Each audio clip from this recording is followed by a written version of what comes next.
Ayan, maraming po salamat. Pila lang po kayo para mabilis po kumuha dito.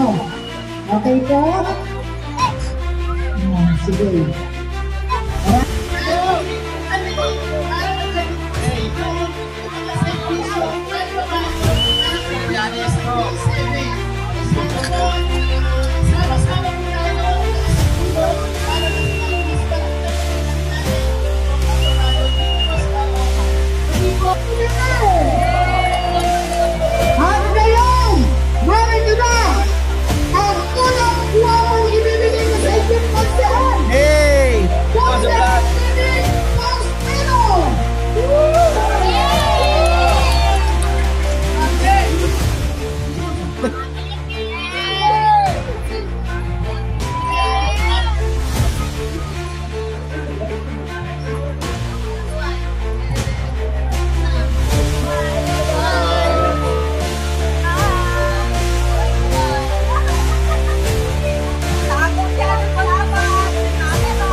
Councilor Angie Leonardo, ang Team Trillanes ipaglalaban ang mamamayan.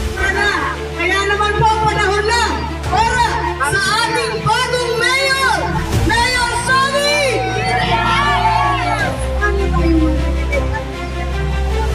Mayor Sonny!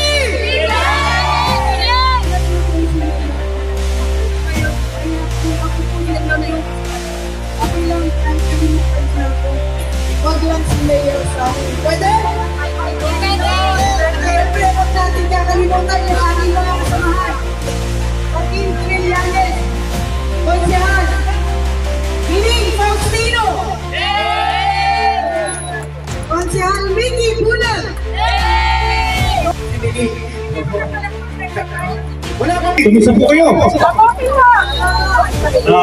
Sana po wala ganong na perwisyo dito ng bagyo, no? Okay lang po ba? So maganda po. Anyway, kami po ang Team Trillanes. At kami po ang maghahatid ng pagbabago dito po sa ating mahal lungsod ng Caloocan. Gusto po ba natin yun? Doon po sa likod. Gusto po ba natin yun? Yan. Kasi po, talagang napabayaan po ang ating lungsod. Ang Caloocan po ang isa sa pinakamayaman na lungsod sa buong Pilipinas. Pero dito rin po sa ating lungsod ang may pinakamaraming naihirap. Bakit po gano'n? Dahil yung yaman ng Caloocan ay napupunta sa bulsa ng ihila. Yan po ang babagawin ng Team Trillanes. Tatanggalin po natin ang korupsyon sa City Hall na sa gano'n ng yaman ng Caloocan ay diretso din sa inyo, mga mamamayan ng Caloocan. Okay po ba yun?